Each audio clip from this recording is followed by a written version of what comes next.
ഈശോ മിശിഹായ്ക്ക് സ്തുതിയായിരിക്കട്ടെ. പ്രിയപ്പെട്ട ദൈവജനമേ, ഈ കാലഘട്ടത്തിൽ നമ്മൾ വായിച്ച് ധ്യാനിച്ച് അഭിഷേകം പ്രാപിക്കേണ്ട ഒരു വചനം, ശക്തമായ ഒരു ദൈവവചനം പരിശുദ്ധാത്മാവ് ഈ ശുശ്രൂഷയിൽ പങ്കെടുക്കുന്ന നമുക്കെല്ലാവർക്കും സമ്മാനിക്കുകയാണ്.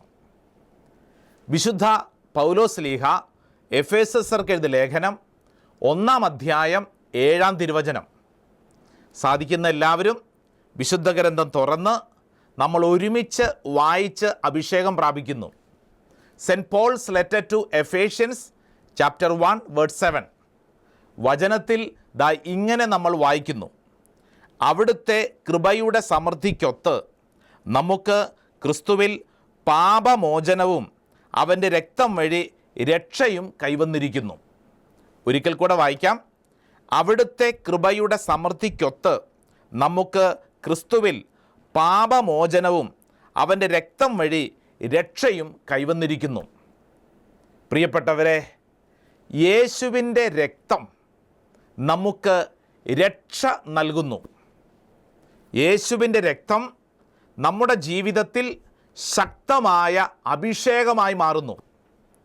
ഈ വിഷയം പഠിക്കുമ്പോൾ ഞാനൊരു ചെറുപ്പക്കാരനെ നിങ്ങളുടെ മുമ്പിൽ പരിചയപ്പെടുത്തുകയാണ്.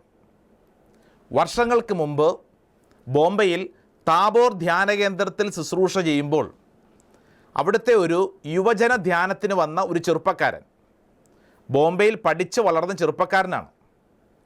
അപ്പോൾ ഈ ചെറുപ്പക്കാരൻ്റെ പ്രത്യേകത, ഇവൻ ഒരു ടാറ്റു സ്റ്റുഡിയോ നടത്തുന്നവനാണ്. ടാറ്റു എന്ന് പറഞ്ഞാൽ അറിയാം, പച്ച കുത്തുക എന്ന് പറയും, ശരീരത്തിൽ പച്ച കുത്തുക. അപ്പം ഇവൻ തന്നെയാണ് ഇതിന് നല്ലൊരു പരസ്യം. ഇവൻ്റെ ശരീരം ശിരസ് മുതൽ ഉള്ളങ്കാല് വരെ പച്ച കുത്തിയിരിക്കുകയാണ്. അപ്പം ഇവനെ കണ്ടു കഴിഞ്ഞാൽ എല്ലാവർക്കും ഒരു കൗതുകം തോന്നും. ക്രിസ്ത്യാനിയാണ്, ധ്യാനിക്കാൻ വന്നിരിക്കുകയാണ്. അപ്പോൾ രജിസ്ട്രേഷൻ കഴിഞ്ഞപ്പോൾ ഞാൻ ഈ ചെറുപ്പക്കാരനോട് ചോദിച്ചു, എടാ, എന്താ നിൻ്റെ ഈ ശരീരത്തിൽ കാണുന്നത്? അവൻ പറഞ്ഞു, ടാറ്റൂസാണ്. പലതരത്തിലുള്ള ടാറ്റു അവൻ്റെ ശരീരത്തിൽ അവൻ അടിച്ചിട്ടുണ്ട്. താൽക്കാലികമായ പച്ചകുത്തലല്ല, മറിച്ച് പെർമനൻ്റായിട്ട്, അത് മായ്ച്ചു കളയാൻ പറ്റത്തില്ല. ഒരുപക്ഷെ ഈ കാലഘട്ടത്തിൽ വ്യത്യസ്തമായ ലേസർ ട്രീറ്റ്മെൻറ്റൊക്കെ ഉണ്ടാവാം, എങ്കിലും സാധാരണഗതിയിൽ മായ്ച്ചു കളയാൻ പറ്റാത്ത പച്ച കുത്തിയിരിക്കുകയാണ്. അവൻ്റെ 2 കൈകളിലും കഴുകൻ്റെ പടങ്ങളുണ്ട്. അവൻ്റെ കാലുകളിലൊക്കെ ഫുട്ബോൾ പ്ലെയേഴ്സിൻ്റെ, താരങ്ങളുടെ പടങ്ങളുണ്ട്, ഫുട്ബോളിൻ്റെ ചിത്രമുണ്ട്. ചില വ്യത്യസ്തമായ ചിന്താശകലങ്ങൾ തന്നെ ശരീരത്തിൽ പല സ്ഥലത്ത് എഴുതിയിട്ടിട്ടുണ്ട്. അപ്പോൾ ഇവൻ്റെ ഈ ടാറ്റൂസ് കണ്ടപ്പോൾ ഞാൻ അവനോട് ചോദിച്ചു, നിനക്കിതാണോ പണി? അപ്പോൾ അവൻ പറഞ്ഞു, ഞാൻ ടാറ്റു സ്റ്റുഡിയോ നടത്തുന്നവനാണ്. സംസാരിച്ച് വന്നപ്പോൾ എനിക്ക് മനസ്സിലായി, അവന് ഒരു മാസം 3 ലക്ഷത്തിലധികം രൂപ അവന് വരുമാനം കിട്ടും. നിസ്സാരക്കാരനല്ല, 3 ലക്ഷത്തിലധികം രൂപ വരുമാനമുള്ള ഒരു ടാറ്റോ സ്റ്റുഡിയോയുടെ ഉടമയാണ് എൻ്റെ മുമ്പിൽ നിൽക്കുന്നത്. ഞാനപ്പോൾ അവനോട് ചോദിച്ചു, നീ ക്രിസ്ത്യാനിയല്ലേ? നിൻ്റെ ശരീരത്തിൽ ഇങ്ങനെ ഈ പച്ച കുത്തുന്നത് ശരിയാണോ? അപ്പോൾ അവൻ എന്നോട് ചോദിച്ചു, അതിനിപ്പോൾ എന്താ കുഴപ്പം? അപ്പം ഞാൻ ചോദിച്ചു, നിനക്ക് യേശു ക്രിസ്തുവിനോട് സ്നേഹമുണ്ടോ?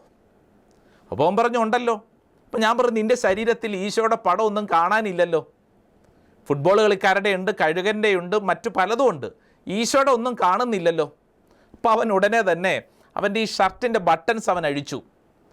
അവൻ്റെ നെഞ്ചിൽ ഇതാ യേശുവിൻ്റെ അന്ത്യ അത്താഴം, ശരീരത്തിൽ ഇങ്ങനെ അന്ത്യ അത്താഴം, 12 ശിഷ്യന്മാർ, നടുക്ക് ഈശോ.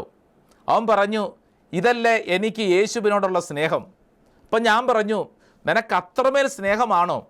അപ്പോൾ അവൻ പറഞ്ഞു, സത്യത്തിൽ എനിക്ക് യേശുവിനോടല്ല സ്നേഹം, ഈ ചിത്രം വരച്ച ഡാവിഞ്ചിയോടാണ് എനിക്ക് സ്നേഹം. അതുകൊണ്ട് ഈ ചിത്രത്തോട് എനിക്ക് അത്രമേൽ സ്നേഹമാണ്, അതുകൊണ്ട് ഞാൻ ഇങ്ങനെ നെഞ്ചത്ത് വരച്ചു വച്ചിരിക്കുകയാണ്. ഞാൻ അവനോട് വീണ്ടും ചോദിച്ച ചോദ്യം, നിൻ്റെ ശരീരത്ത് ഇങ്ങനെയൊക്കെ പതിക്കുന്നത് ശരിയാണോ? ഞാൻ ഈ ചോദ്യം ഇപ്പോൾ ഈ ശുശ്രൂഷ സമയത്ത് ചോദിക്കുമ്പോൾ ഒരുപക്ഷെ നമ്മുടെയൊക്കെ കുടുംബങ്ങളിൽ ഈ ചോദ്യം ചോദിക്കേണ്ടതാണെന്ന് പലർക്കും തോന്നുന്നുണ്ടല്ലേ? മക്കളോട്. ഒരുപക്ഷെ ഈ കേരളത്തിൻ്റെ പശ്ചാത്തലത്തിൽ ഈ പച്ച കുത്തുന്നത് അത്രമേൽ ശക്തമല്ലെങ്കിലും മറ്റു പല സ്ഥലങ്ങളിലും, കേരളത്തിന് പുറത്ത് പല സ്ഥലങ്ങളിലും അത്രമേൽ ശക്തമാണ്. വിദേശ രാജ്യങ്ങളിലൊക്കെ ചെറുപ്പക്കാർ പല തരത്തിലുള്ള ടാറ്റുകൾ അടിക്കുന്നു. ഒരുപക്ഷെ സിനിമയിലൊക്കെ നമ്മൾ കാണുന്നു, സിനിമാ നടന്മാരും നടിമാരുമൊക്കെ ടാറ്റു അടിക്കുന്നു. ഇത് കണ്ട് നമ്മുടെയൊക്കെ മക്കളും അതുപോലെയൊക്കെ ചെയ്യാൻ ശ്രമിക്കുന്നു. കുറച്ച് നാളുകൾക്ക് മുമ്പ് ഒരു അമ്മ വന്നിട്ട് സങ്കടത്തോടെ പറഞ്ഞു, അച്ഛാ എൻ്റെ മകനെ എന്തു പറഞ്ഞാണ് ഉപദേശിക്കേണ്ടതെന്ന് എനിക്ക് അറിഞ്ഞുകൂടാ. അച്ഛൻ പറഞ്ഞു, എന്താ പറ്റിയേ? അച്ഛാ അവൻ്റെ കോലം കാണണം, തലമുടിയൊക്കെ ഒരു പ്രത്യേക രൂപത്തിലാണ് അച്ഛാ. അച്ഛാ കാണുമ്പോൾ തന്നെ ഛർദ്ദിക്കാൻ വരുന്ന അച്ഛാ, അസ്വസ്ഥമാണ്. അവൻ്റെ രൂപം കാണണം, പ്രത്യേക തരം രൂപം. എന്നിട്ട് ശരീരത്തിലൊക്കെ അവിടെ ഇവിടെയൊക്കെ പച്ച കുത്തി വെച്ചിരിക്കുകയാണ്. അവനോട് ഉപദേശിക്കാൻ ചെല്ലുമ്പോഴത്തേക്ക് അവൻ കടിച്ചു കീറാൻ വരുന്ന പോലെയാണ്. അവനത് ഇഷ്ടമല്ല. അവൻ പറയുന്നത്, എൻ്റെ ശരീരം എനിക്കിഷ്ടമുള്ളതുപോലെ ഞാൻ ചെയ്യും, അതിനിപ്പോൾ നിങ്ങൾക്കെന്നാ വേണം? ഞാൻ ആ ടാറ്റു സ്റ്റുഡിയോ നടത്തുന്നവനോടും ചോദിച്ച ചോദ്യം, എടാ നിൻ്റെ ശരീരം, ഈ ശരീരത്തിൽ നിനക്കിഷ്ടമുള്ളതുപോലെ ചെയ്യാവോ? അപ്പോൾ അവൻ പറഞ്ഞ ഉത്തരം, എൻ്റെ ശരീരം എനിക്കിഷ്ടമുള്ളതുപോലെ ചെയ്യാം. പ്രിയപ്പെട്ടവരെ, ഈ കാലഘട്ടത്തിൽ ഒരു പക്ഷേ പലരുടെയും ചിന്ത അങ്ങനെയാണ്. എൻ്റെ ശരീരം, എൻ്റെ ജീവിതം എനിക്കിഷ്ടമുള്ളതുപോലെ ചെയ്യാം. ചിലപ്പോൾ നമ്മൾ ചില പാട്ടുകൾ പോലും അങ്ങനെയല്ലേ, അല്ലേ? ഞാൻ താടി വളർത്തും, മീശ വളർത്തും, അതിനിപ്പോൾ എന്താ കുഴപ്പം? എനിക്കിഷ്ടമുള്ളതുപോലെ എൻ്റെ ശരീരത്തിൽ ചെയ്യാം. അപ്പോൾ ഈ ശുശ്രൂഷ സമയത്ത് എന്നെ കേൾക്കുന്ന പ്രിയപ്പെട്ടവരെ ഒരു കാര്യം തിരിച്ചറിയണം. നമുക്കിഷ്ടമുള്ളതുപോലെ നമ്മുടെ ശരീരത്തിൽ ചെയ്യാൻ നമുക്ക് അവകാശമില്ല. നമ്മൾ ആദ്യം പഠിച്ച വചനത്തോട് ബന്ധപ്പെട്ട് നമ്മൾ ചില കാര്യങ്ങൾ പഠിക്കുകയാണ്. നമുക്കിഷ്ടമുള്ളതുപോലെ നമ്മുടെ ശരീരത്തിൽ ചെയ്യാൻ നമുക്ക് അവകാശമില്ല. ഞാനിത് പറയുന്നത് ആത്മീയ അർത്ഥത്തിൽ ശരിക്കും മനസ്സിലാകണം. നമ്മൾ അതിനുവേണ്ടി ആദ്യം വായിച്ച വചനം ഒരിക്കൽ കൂടെ ശ്രദ്ധയോടെ നമ്മളൊന്ന് വായിക്കുകയാണ്. വിശുദ്ധ പൗലോസ്ലീഹ എഫേസർക്ക് എഴുതിയ ലേഖനം 1-ാം അധ്യായം 7-ാം തിരുവചനം. അവിടുത്തെ കൃപയുടെ സമൃദ്ധിക്കൊത്ത് നമുക്ക് ക്രിസ്തുവിൽ പാപമോചനവും അവൻ്റെ രക്തം വഴി രക്ഷയും കൈവന്നിരിക്കുന്നു. Saint Paul's letter to Ephesians chapter 1 verse 7. In him we have redemption through his blood, the forgiveness of our trespasses according to the riches of his grace. ഇവിടെ വചനത്തിൽ ഇംഗ്ലീഷിൽ എഴുതിയിരിക്കുന്നത് റിഡംഷൻ എന്നാണ്. റിഡംഷൻ മലയാളത്തിൽ രക്ഷ എന്നാണ്, ഇംഗ്ലീഷിൽ റിഡംഷൻ എന്നാണ് എഴുതിയിരിക്കുന്നത്. റിഡംഷൻ എന്ന വാക്കിൻ്റെ അർത്ഥം അത് വീണ്ടെടുക്കുക എന്നുള്ളതാണ്. വീണ്ടെടുക്കുക. അപ്പോൾ ഈ വീണ്ടെടുക്കുക എന്ന് പറഞ്ഞാൽ എന്താ അർത്ഥം? നമ്മളതിൻ്റെ ഇംഗ്ലീഷ് അർത്ഥം മനസ്സിലാക്കി കഴിഞ്ഞാൽ, റിഡംഷൻ എന്ന വാക്കിൻ്റെ ഇംഗ്ലീഷ് അർത്ഥം നമ്മൾ ഡിക്ഷണറിയിൽ പരിശോധിച്ചാൽ ഇങ്ങനെ മനസ്സിലാക്കും: buying back, a releasing, a ransoming. Buying back, വീണ്ടെടുക്കുക. എന്തെങ്കിലും കൊടുത്ത് ഒരു കാര്യം വീണ്ടെടുക്കുക. വിശുദ്ധ ഗ്രന്ഥത്തിൽ ബൈബിളിൽ നമ്മൾ ഈ റിഡംഷൻ എന്നുള്ള വാക്കൊന്ന് പരിശോധിച്ചാൽ നമുക്ക് മനസ്സിലാകുന്ന ഒരു പ്രധാനപ്പെട്ട കാര്യം unlocking the door to freedom എന്നുള്ളതാണ്. സ്വാതന്ത്ര്യത്തിലേക്ക് നയിക്കപ്പെടുക. വീണ്ടെടുക്കുന്നത്, രക്ഷ എന്തിലേക്കാണ്? സ്വാതന്ത്ര്യത്തിലേക്കാണ്. വിശുദ്ധ ഗ്രന്ഥത്തിൽ, പ്രത്യേകിച്ച് പഴയ നിയമത്തിൽ ആരംഭം മുതൽ ഈ വീണ്ടെടുപ്പിനെ കുറിച്ച് അത്രമേൽ ശക്തമായി രേഖപ്പെടുത്തിയിട്ടുണ്ട്. സാധിക്കുന്നവർ പുറപ്പാട് പുസ്തകം 6-ാം അധ്യായം 6-ാം തിരുവചനം ഒന്ന് വായിക്കുകയാണ്. Book of Exodus chapter 6 verse 6. ആകയാൽ ഇസ്രായേൽ മക്കളോട് പറയുക, ഞാൻ കർത്താവാണ്. ഈജിപ്തുകാർ ചുമത്തിയ ഭാരം നീക്കി നിങ്ങളെ ഞാൻ മോചിപ്പിക്കും. നിങ്ങളുടെ അടിമത്തത്തിൽ നിന്ന് നിങ്ങളെ സ്വതന്ത്രരാക്കും. കൈ ഉയർത്തി അവരെ കഠിനമായി ശിക്ഷിച്ച് നിങ്ങളെ വീണ്ടെടുക്കും. വചനം പഠിപ്പിക്കുന്നു, നിങ്ങളുടെ അടിമത്തത്തിൽ നിന്ന് നിങ്ങളെ സ്വതന്ത്രരാക്കും. സ്വാതന്ത്ര്യത്തിലേക്ക് നയിക്കും. ആ സ്വാതന്ത്ര്യത്തിൽ മാത്രമല്ല വചനം പഠിപ്പിക്കുന്നത്, സ്വാതന്ത്ര്യത്തിൽ നിന്ന് അടുത്തൊരു സ്റ്റെപ്പ് എന്ന് പറയുന്നത് വീണ്ടെടുപ്പാണ്. രക്ഷ. നമ്മൾ ആദ്യം പഠിച്ച വചനം ശ്രദ്ധിക്കണം. ക്രിസ്തുവിൽ പാപമോചനവും, അതായത് ക്രിസ്തുവിൽ പാപമോചനം, വിശുദ്ധ കുമ്പസാരത്തിൽ നമുക്ക് ലഭിക്കുന്ന കൃപ, സ്വാതന്ത്ര്യം, പാപമോചനവും. രണ്ടാമത്തെ കാര്യം, അവൻ്റെ രക്തം വഴി രക്ഷ, വീണ്ടെടുപ്പ്, സ്വാതന്ത്ര്യം മാത്രമല്ല, സ്വാതന്ത്ര്യത്തിൽ നിന്ന് ഒരു വീണ്ടെടുപ്പിനെ കുറിച്ച് വചനം പഠിപ്പിക്കുന്നു. പുറപ്പാട് പുസ്തകം 15-ാം അധ്യായം അതിൻ്റെ 13-ാം തിരുവചനം, book of Exodus chapter 15 verse 13, വചനം പഠിപ്പിക്കുന്നത് ഇങ്ങനെയാണ്: അങ്ങ് വീണ്ടെടുത്ത ജനത്തെ കാരുണ്യത്തോടെ അങ്ങ് നയിച്ചു, അങ്ങയുടെ വിശുദ്ധ വസതിയിലേക്ക് ശക്തിയാൽ അവിടുന്ന് അവരെ നയിച്ചു. അതായത് പുറപ്പാട് പുസ്തകത്തിൽ വീണ്ടും വീണ്ടും ആവർത്തിച്ചു പറയുകയാണ്, അങ്ങ് വീണ്ടെടുത്ത ജനത്തെ, അങ്ങ് വീണ്ടെടുത്ത ജനത്തെ, നേടിയെടുത്ത ജനത്തെ. പ്രത്യേകിച്ച് പുറപ്പാട് പുസ്തകം 15-ാം അധ്യായം എത്തുമ്പോൾ നമുക്കറിയാം, ഇസ്രായേൽ ജനം ഈജിപ്തിൻ്റെ അടിമത്തത്തിൽ നിന്ന് മുന്നോട്ട് പോകുന്നു. 14-ാം അധ്യായത്തിൽ ചെങ്കടൽ കടക്കുന്നു. അങ്ങനെ രക്ഷപ്പെട്ട ജനതയെക്കുറിച്ച് വചനം പഠിപ്പിക്കുന്നു, അങ്ങ് വീണ്ടെടുത്ത ജനത, അങ്ങ് വീണ്ടെടുത്ത ജനത. വീണ്ടും സങ്കീർത്തകനായ ദാവീദ് ഈ വിഷയത്തെക്കുറിച്ച് പഠിപ്പിക്കുന്നത് സങ്കീർത്തനം 49-ാം അധ്യായം അതിൻ്റെ 7-ാം തിരുവചനം, book of psalm chapter 49 verse 7. വചനം ഇങ്ങനെയാണ്: തന്നെ തന്നെ വീണ്ടെടുക്കാനോ സ്വന്തം ജീവൻ്റെ വില ദൈവത്തിന് കൊടുക്കാനോ ആർക്കും കഴിയുകയില്ല. തന്നെ തന്നെ വീണ്ടെടുക്കാൻ ഒരു വ്യക്തിക്കും സാധ്യമല്ല. നമ്മൾ ശ്രദ്ധിച്ചത് മനസ്സിലാക്കണം. നമ്മളെ തന്നെ രക്ഷപ്പെടുത്താൻ നമുക്ക് സാധ്യമല്ല. നമ്മളെ വീണ്ടെടുക്കാൻ, രക്ഷിക്കാൻ ഒരുവൻ ആവശ്യമാണ്. അപ്പോൾ ഈ വീണ്ടെടുപ്പിനെ കുറിച്ച് വചനം പറയുന്നത് അങ്ങനെയാണ്: തന്നെ തന്നെ വീണ്ടെടുക്കാനോ സ്വന്തം ജീവൻ്റെ വില ദൈവത്തിന് കൊടുക്കാനോ ആർക്കും കഴിയുകയില്ല.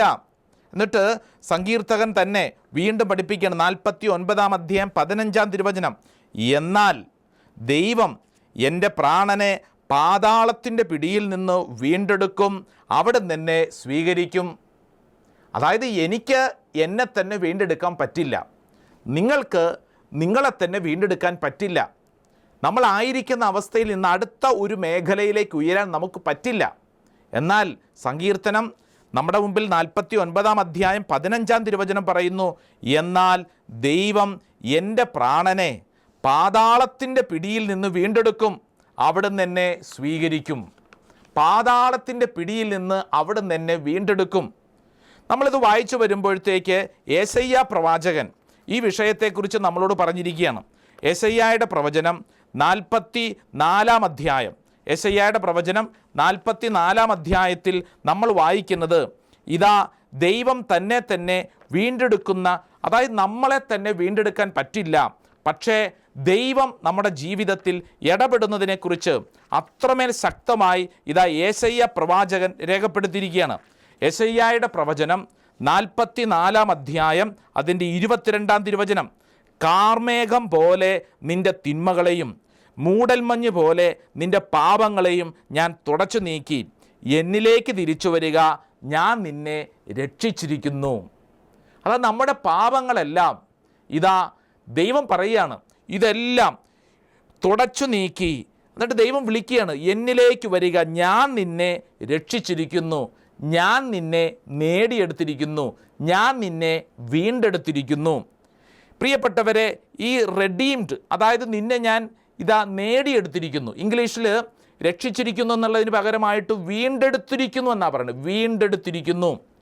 ഈ പറഞ്ഞ കാര്യങ്ങളെല്ലാം പുതിയ നിയമത്തിൽ റോമാക്കാർക്കെഴുതിയ ലേഖനം അതിൻ്റെ 3-ാം അധ്യായം അതിൻ്റെ 23-ഉം 24-ഉം സാധിക്കുന്നവരൊക്കെ ബൈബിൾ തുറന്ന് ഇത് പഠിക്കണം. Saint Paul's letter to Romans chapter 3 verse 23 and 24 വചനം പറയുന്നു, എല്ലാവരും പാപം ചെയ്ത് ദൈവമഹത്വത്തിന് അയോഗ്യരായി, അവർ അവിടുത്തെ കൃപയാൽ യേശുക്രിസ്തു വഴിയിലുള്ള വീണ്ടെടുപ്പിലൂടെ സൗജന്യമായി നീതീകരിക്കപ്പെടുന്നു. യേശുക്രിസ്തു വഴിയുള്ള വീണ്ടെടുപ്പിലൂടെ സൗജന്യമായി, യേശുക്രിസ്തു വഴിയുള്ള സൗജന്യമായ വീണ്ടെടുപ്പ്. അപ്പോൾ വീണ്ടെടുപ്പിനെക്കുറിച്ച് പഴയ നിയമത്തിൽ പറഞ്ഞിട്ട് പുതിയ നിയമത്തിലേക്ക് എത്തുമ്പോൾ അത് കൃത്യമായി ആരിലൂടെയാണ് ആ വീണ്ടെടുപ്പ്, രക്ഷയെന്ന് പഠിപ്പിക്കുകയാണ്. നമ്മുടെ മുമ്പിൽ മർക്കോസ് വിശേഷം 10-ാം അധ്യായം, മർക്കോസ് വിശേഷം 10-ാം അധ്യായം അതിൻ്റെ 45-ാം തിരുവചനം, saint Mark's gospel chapter 10 verse 45 വചനം പഠിപ്പിക്കുന്നു, മനുഷ്യപുത്രൻ വന്നിരിക്കുന്നത് ശുശ്രൂഷിക്കപ്പെടാനല്ല, ശുശ്രൂഷിക്കാനും സ്വന്തം ജീവൻ അനേകർക്കു വേണ്ടി മോചനദ്രവ്യമായി നൽകാനുമത്രേ. സ്വന്തം ജീവൻ അനേകർക്ക് മോചനദ്രവ്യമായി നൽകാനുമത്രേ. ഇനി വീണ്ടും വിശുദ്ധ പൗലോസ്ലീഹ തിമോത്തിയോസിന് എഴുതിയ ലേഖനം അതിൻ്റെ 1-ാം പുസ്തകം 2-ാം അധ്യായം 5-6 തിരുവചനം. Saint Paul's letter to Timothy, first letter, chapter 2, 1-ാം പുസ്തകം 2-ാം അധ്യായം അതിൻ്റെ 5-6 തിരുവചനം. എന്തെന്നാൽ ഒരു ദൈവമേയുള്ളൂ, ദൈവത്തിനും മനുഷ്യർക്കും മധ്യസ്ഥനായി ഒരുവനേയുള്ളൂ, മനുഷ്യനായ യേശു ക്രിസ്തു. അവൻ എല്ലാവർക്കും വേണ്ടി തന്നെ തന്നെ മോചനമൂല്യമായി നൽകി. അവൻ യഥാകാലം നൽകപ്പെട്ട ഒരു സാക്ഷ്യവുമായിരുന്നു മോചനദ്രവ്യമായി. അതായത് പാപം മൂലം നമ്മൾ പിശാചിന് അടിമപ്പെട്ട നമ്മളെ യേശു വീണ്ടെടുക്കുകയാണ്. സാത്താൻ്റെ പിടിയിൽ നിന്ന് നമ്മളെ യേശു വീണ്ടെടുത്തു. യേശുവിൻ്റെ കുരിശുമരണം, ആ കുരിശിലൊഴുക്കിയ തിരുരക്തം നമുക്ക് രക്ഷയാണ്, വീണ്ടെടുപ്പാണ്. പ്രിയപ്പെട്ടവരെ, ഇത് നമ്മൾ പഠിക്കണം. നമ്മുടെ ജീവിതത്തിലെ രക്ഷ എങ്ങനെയാണെന്ന് ചോദിച്ചാൽ കൃത്യമായിട്ട് നമ്മൾ പറഞ്ഞു കൊടുക്കണം. യേശുവിൻ്റെ കുരിശുമരണത്തിലൂടെയാണ്, ആ കുരിശിലൊഴുക്കിയ രക്തത്തിലൂടെയാണ് എൻ്റെ രക്ഷ, എൻ്റെ വീണ്ടെടുപ്പ്. വിശുദ്ധ പൗലോസ്ലീഹ ഗലാത്യർക്കെഴുതിയ ലേഖനം 3-ാം അധ്യായം, ഗലാത്യർക്കെഴുതിയ ലേഖനം 3-ാം അധ്യായം അതിൻ്റെ 13-ാം തിരുവചനം, saint Paul's letter to Galatians chapter 3 verse 13, വചനം ഇങ്ങനെ പഠിപ്പിക്കുന്നു.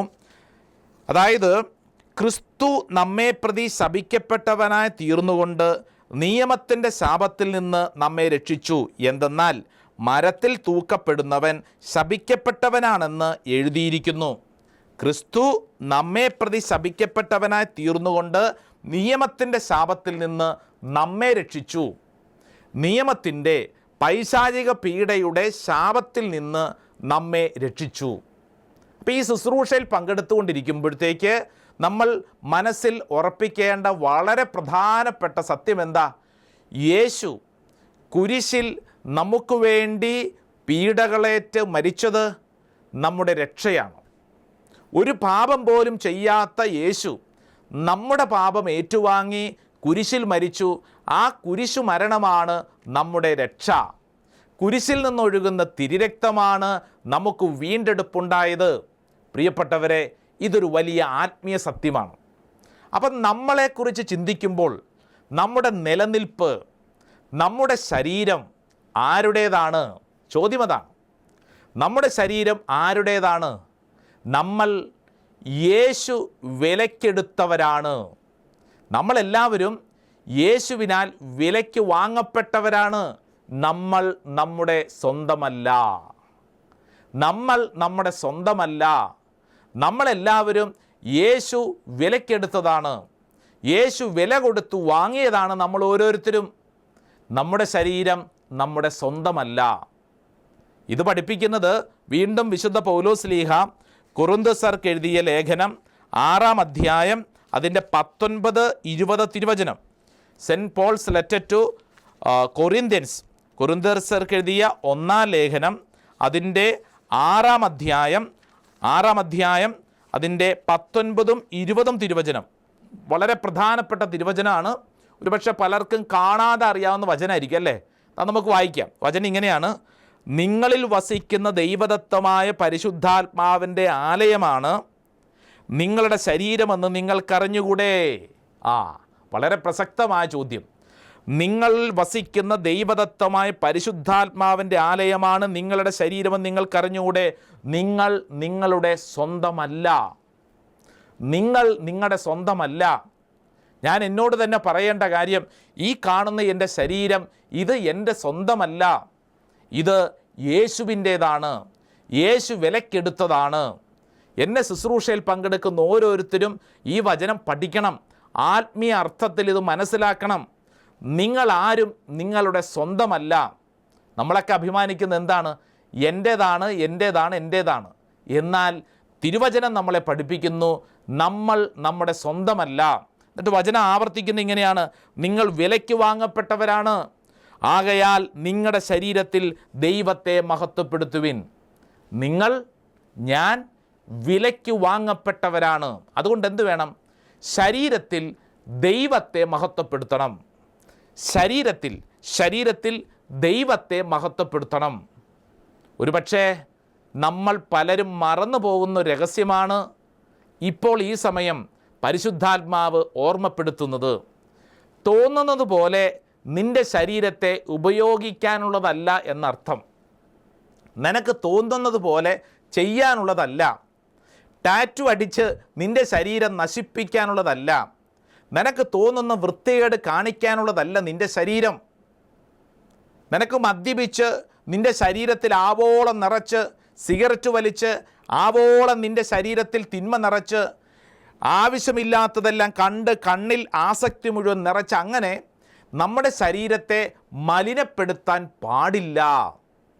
വിശുദ്ധ ഗ്രന്ഥം നമ്മളോട് പഠിപ്പിക്കുന്ന വളരെ പ്രസക്തമായൊരു സത്യമാണ്. ഒരു കാരണവശാലും നമ്മുടെ ശരീരത്തെ നമ്മൾ മലിനപ്പെടുത്താൻ പാടില്ല. വിശുദ്ധ പത്രോസ് ലീഹ ഈ വിഷയത്തെക്കുറിച്ച് നമ്മളെ പഠിപ്പിക്കുമ്പോൾ അല്പം കൂടെ ആഴത്തിൽ പഠിപ്പിക്കുന്ന വളരെ പ്രസക്തമായൊരു സത്യമുണ്ട്.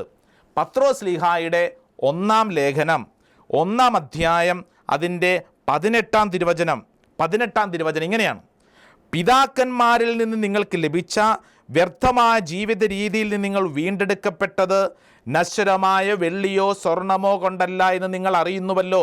19-ാം തിരുവചനം: കറയോ കളങ്കമോ ഇല്ലാത്ത കുഞ്ഞാടിൻ്റേതുപോലുള്ള ക്രിസ്തുവിൻ്റെ അമൂല്യ രക്തം കൊണ്ടത്രേ. യേശുവിൻ്റെ തിരുരക്തത്താലാണ് നമ്മൾ വീണ്ടെടുക്കപ്പെട്ടത്. നമ്മുടെ ശരീരം ഇത് യേശുവിൻ്റെ ശക്തിയാണ്, യേശുവിൻ്റേതാണ്. നമ്മൾ നമ്മുടെ സ്വന്തമല്ല. ഒന്ന് ആവർത്തിച്ച് പറഞ്ഞേ: ഞാൻ എൻ്റെ സ്വന്തമല്ല, ഞാൻ എൻ്റെ യേശുവിൻ്റേതാണ്. ഞാൻ എൻ്റെ യേശുവിൻ്റേതാണ്. എനിക്ക് തോന്നിയതുപോലെ ചെയ്യാനുള്ളതല്ല എൻ്റെ ശരീരം. അങ്ങനെ നമ്മൾ ആവർത്തിച്ച് പറയുമ്പോൾ, അതായത് യേശുവിൻ്റേതാണ് എൻ്റെ ശരീരമെന്ന് ആവർത്തിച്ച് പറയുമ്പോൾ, ആ അഭിഷേകം നമ്മിലേക്ക് വ്യാപരിക്കും. വചനം എന്താ പഠിപ്പിച്ചത്? പിതാക്കന്മാരിൽ നിന്ന് നിങ്ങൾക്ക് ലഭിച്ച വ്യർത്ഥമായ ജീവിത രീതിയിൽ നിന്ന്, അല്ലേ? പിതാക്കന്മാരിൽ നിന്ന് നമുക്ക് ലഭിച്ച പാരമ്പര്യമായിട്ട് കുറേ കാര്യങ്ങൾ നമ്മുടെ തലയ്ക്കകത്തുണ്ട്. ഒത്തിരി കാര്യങ്ങളില്ലേ? നമ്മൾ വളർന്ന ജീവിതം, പശ്ചാത്തലം, നാട്, വീട്, സംസ്കാരം, കൂട്ടുകാർ, നാട്ടിലെ കുറേ പഴമൊഴികൾ, ഒത്തിരി പഴമൊഴികളില്ലേ, അല്ലേ? ഇത് വല്ലതും ശരിയാണോ? പല പഴമൊഴികളും ചിന്തിച്ച് നോക്കിയേ. ഉദാഹരണത്തിന് പറയുന്നതാണ് പെൺബുദ്ധി പിൻബുദ്ധി, അല്ലേ? പെൺബുദ്ധി പിൻബുദ്ധി ശരിയാണോ? നമ്മൾ പറയണത് പെൺബുദ്ധിയെ വലിയ കാര്യമൊന്നുമില്ല. എന്നാൽ നമുക്ക് ആലോചിച്ചാൽ മനസ്സിലാകും പെൺബുദ്ധി പിൻബുദ്ധിയൊന്നും അല്ല, വളരെ ശക്തമായ ബുദ്ധിയാണ്, അല്ലേ? നമ്മൾ മറ്റൊന്ന് പറയാറുണ്ടല്ലോ, ചൊട്ടയിലെ ശീലം ചുടല വരെ. ജനിച്ച ആ നാൾ മുതലുള്ള ശീലമാണ് പിന്നെയുള്ളത് മുഴുവൻ, മരിക്കുന്നത് വരെ. ശരിയാണോ? അല്ല. നമ്മുടെ ശൈലികൾ, നമ്മുടെ ജീവിത രീതികൾ നമുക്ക് മാറ്റാൻ പറ്റും. നമ്മൾ ചില കാര്യങ്ങളൊക്കെ പറയില്ലേ, ചൊവ്വാഴ്ച ദിവസം വെള്ളിയാഴ്ച ദിവസം കല്യാണം പാടില്ല, വിശേഷങ്ങൾ പാടില്ല. ഇതെവിടുന്നാണ് കിട്ടിയിരിക്കുന്നത്? നമ്മുടെ തലയ്ക്കകത്ത് പാരമ്പര്യമായിട്ട് കിട്ടിയ കുറേ വ്യർത്ഥമായ ചിന്താരീതികളാണ്, അല്ലേ? ഒരു കാര്യത്തിന് ഇറങ്ങുമ്പോഴത്തേക്ക് പൂച്ച വട്ടം ചാടി, ഒയ്യോ പാടില്ല, ഇനി പോകണ്ട. എവിടുന്നാ? നമ്മുടെ തലയ്ക്കകത്ത് കിട്ടിയ വ്യർത്ഥമായ ചിന്താരീതികളാണ്. ഇതാ വചനം പഠിപ്പിക്കുന്നു, പിതാക്കന്മാരിൽ നിങ്ങൾക്ക് ലഭിച്ച വ്യർത്ഥമായ ജീവിത രീതിയിൽ നിന്ന് നിങ്ങൾ വീണ്ടെടുക്കപ്പെട്ടത് നശ്വരമായ വെള്ളിയോ സ്വർണമോ കണ്ടല്ല എന്ന് നിങ്ങൾ അറിയുന്നുവല്ലോ. കറയോ കളങ്കമോ ഇല്ലാത്ത കുഞ്ഞാടിൻ്റേത് പോലുള്ള ക്രിസ്തുവിൻ്റെ അമൂല്യ രക്തം കൊണ്ടത്രേ. ക്രിസ്തുവിൻ്റെ അമൂല്യ രക്തം കൊണ്ടത്രേ. അതായത് പ്രിയപ്പെട്ടവരെ, ഇങ്ങോട്ട് ശ്രദ്ധിച്ചേ. ഈ വചന ശുശ്രൂഷയിൽ ഒരൊറ്റ കാര്യം മനസ്സിലുറപ്പിക്കണം. എന്താണെന്നറിയോ? നമ്മുടെ ശരീരത്തിൻ്റെ മേൽ അവകാശം ആർക്കാണ്? യേശുവിന് മാത്രമാണ്. സാത്താന് ഒരിക്കലും നമ്മൾ അവകാശം കൊടുക്കരുത്. സാത്താൻ അവകാശം കൊടുത്താൽ പിന്നെ അവൻ്റെ നിയന്ത്രണത്തിലാവും. ഈ ലോക കാര്യങ്ങൾക്ക് നമ്മുടെ ശരീരത്തിൻ്റെ മേൽ നിയന്ത്രണം കൊടുക്കരുത്. അങ്ങനെ കൊടുത്താൽ നമ്മുടെ ജീവിതത്തിൽ ദുഃഖവും ഭാരവും മാത്രമേ നമുക്കുണ്ടാവുകയുള്ളൂ. ഇതാ വചനം പഠിപ്പിക്കുന്നു, യേശുവിൻ്റെ ശരീരത്തിൻ്റെ രക്തത്താൽ നമ്മൾ വിലയ്ക്ക് വാങ്ങപ്പെട്ടവരാണ്. യേശുവിൻ്റെ രക്തം നമ്മുടെ ജീവിതത്തിൽ ഇതാ ഒരു വീണ്ടെടുപ്പിലേക്ക് നമ്മളെ നയിക്കുകയാണ്. പ്രിയപ്പെട്ടവരെ, ശരീരത്തിൽ ഏതെങ്കിലുമൊക്കെ പാപം ചെയ്ത് ദൈവസന്നിധിയിൽ അകന്നിരിക്കുന്നവർ ഈ ശുശ്രൂഷ സമയം തന്നെ ഒരു തീരുമാനമെടുക്കുക. നല്ലൊരു കുമ്പസാരം, പാപമോചനം, സ്വാതന്ത്ര്യം ലഭിക്കും. പാപമോചനം വഴി യേശുക്രിസ്തുവിൻ്റെ സൗഖ്യത്തിലേക്ക് പ്രവേശിക്കാം. നല്ലൊരു കുമ്പസാരം, ആ കുമ്പസാരം ഇതാ യേശുവിൻ്റെ രക്തത്താൽ നമ്മൾ വീണ്ടെടുക്കുന്ന അനുഭവത്തിലേക്ക് നയിക്കും. അതോടൊപ്പം നമ്മൾ ആവർത്തിച്ച് പറയണം, പിശാചിന് എൻ്റെ മേൽ ഇനി ഒരു അവകാശവുമില്ല, യേശുവിന് സ്വന്തമാണ് ഞാൻ. ഒന്ന് പറഞ്ഞേ, പിശാചിന് എൻ്റെ മേൽ ഇനി ഒരു അവകാശവുമില്ല, യേശുവിന് സ്വന്തമാക്കപ്പെട്ടവനാണ് ഞാൻ. പ്രിയപ്പെട്ടവരെ, ഇങ്ങനെ പ്രഖ്യാപിക്കുന്നതിലൂടെ വലിയ സന്തോഷം, കുടുംബത്തിൽ സമാധാനം, പ്രവൃത്തി മേഖലകൾ അഭിഷേകം നമുക്ക് ലഭിക്കും. എഫേസ്യർക്ക് എഴുതിയ ലേഖനം 1-ാം അധ്യായം 7-ാം തിരുവചനം ഒരിക്കൽ കൂടെ വായിച്ച് പഠിക്കുന്നു. അവിടുത്തെ കൃപയുടെ സമൃദ്ധിക്കൊത്ത് നമുക്ക് ക്രിസ്തുവിൽ പാപമോചനവും അവൻ്റെ രക്തം വഴി രക്ഷയും കൈവന്നിരിക്കുന്നു.